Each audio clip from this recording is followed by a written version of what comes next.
Olá, seja muito bem-vindo a mais um vídeo do nosso curso de Redes Neurais Artificiais. Nesse vídeo nós damos continuidade ao estudo da rede Multilayer Perceptron. Como disse nos vídeos anteriores, é uma rede, uma das mais famosas, durante muito tempo uma das mais utilizadas em várias aplicações. Até hoje usa-se de modo considerável esse tipo de rede. Bom, o que nós vimos nos vídeos anteriores foi a rede Multilayer Perceptron básica, sem nenhuma heurística de melhoria, né?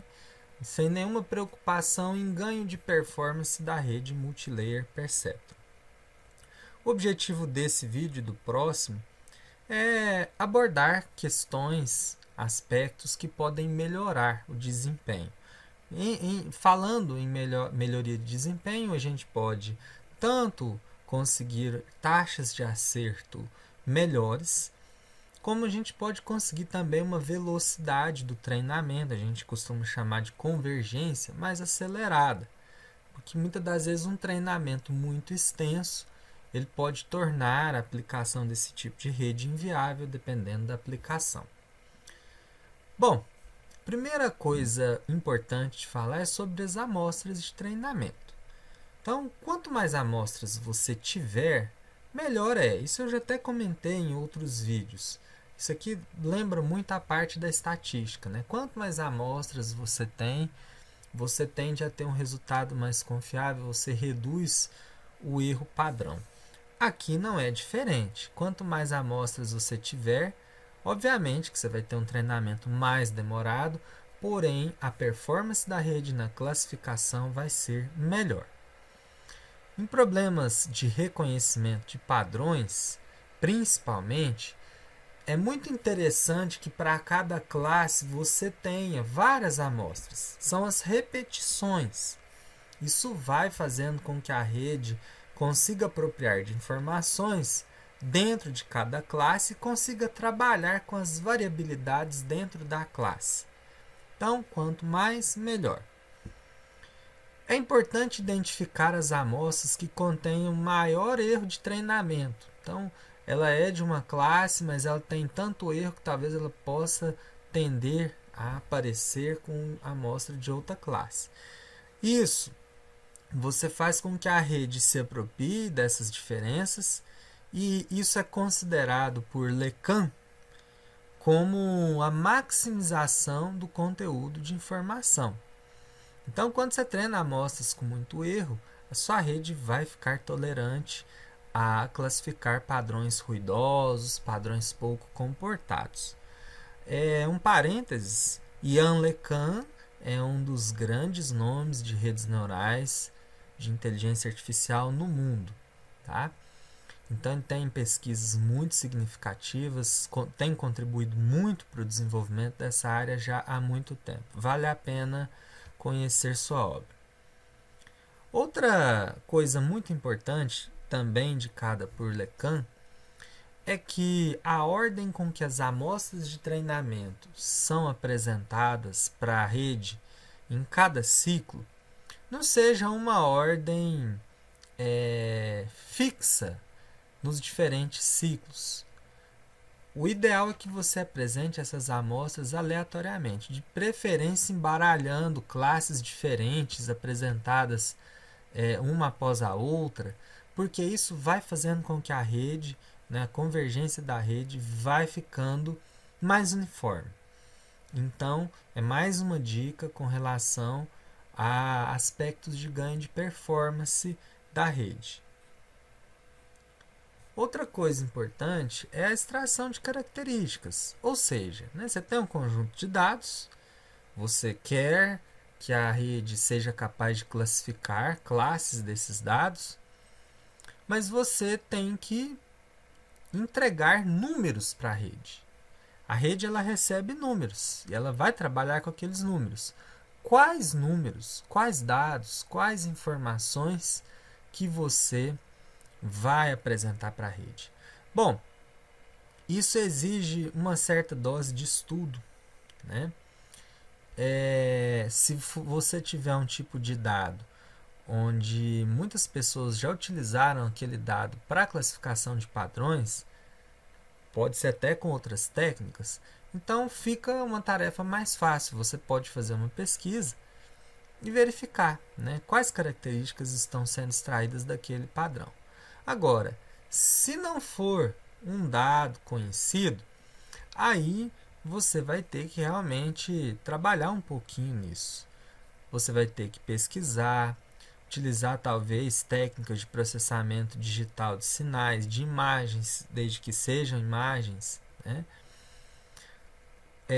Dados estatísticos, matemáticos, enfim, né? Cada caso é um caso, não há uma receita de bolo. E você precisa, isso aqui é o que a gente chama de pesquisa, você precisa pesquisar, estudar e ver o que você consegue identificar como mais importante para apresentar para a rede neural. Então, você vai ter muitas vezes que estudar e buscar informações em locais desconhecidos, mas é uma arte e uma necessidade para quem gosta de trabalhar com isso. Outro aspecto importante é o da função de ativação. Então tem que tomar cuidado com a curvatura da função de ativação, porque dependendo do problema pode atrapalhar bastante. Uma das sugestões é a sugestão de funções antissimétricas, né? Ou seja, funções ímpares. E uma função que atende, né, e é indicada por Lecan é essa função aqui, né? Há esse coeficiente externo multiplicando a tangente hiperbólica e esse coeficiente interno. Então ela tem aí uma convergência mais suave. Outra coisa extremamente importante: normalização das variáveis de entrada. Muitas das vezes a gente recebe dados de um problema e você tem entradas com uma amplitude de valor modular muito grande e outras com valor muito pequeno. Se você não normalizar, a entrada o canal de entrada que receber esse dado muito discrepante, ele vai aniquilar a informação do canal que tem um dado com uma amplitude menor. Então, uma das técnicas é você fazer a normalização. Então, você vai pegar o maior dos dados referente àquele canal, àquela informação, e vai dividir todos os dados da sua amostra por aquele máximo. Assim, você vai deixar entre 0 e 1, vai equilibrar, e todas as entradas vão poder contribuir com informações importantes para a rede. Tá? Outra coisa é que cada entrada ela precisa de um pré-processamento. Então, o intuito é que a média fique próxima de 0 para ficar pequena em comparação ao desvio padrão. Variáveis de entrada pertencentes ao conjunto de treinamento, elas precisam ser não correlacionadas, o que você pode verificar por meio da análise de componentes principais, o chamado PCA. Além dos dados serem descorrelacionados, as variáveis de entrada devem ser escolhidas de forma que suas covariâncias sejam aproximadamente iguais, né? Então, isso visa fazer com que a convergência dos pesos sinápticos, né, ocorra numa velocidade aproximadamente igual. Outra coisa, taxa de aprendizagem. Um valor pequeno demais vai tornar o treinamento lento.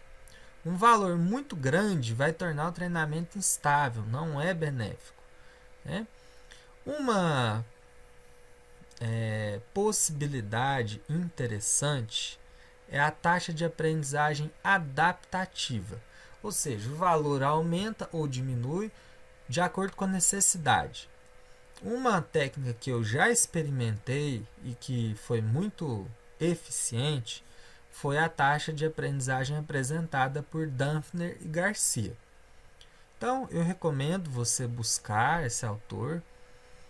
Ele avalia a estabilidade do gradiente. De acordo com a estabilidade do gradiente aqui, o valor da taxa de aprendizagem ele é aumentado ou reduzido.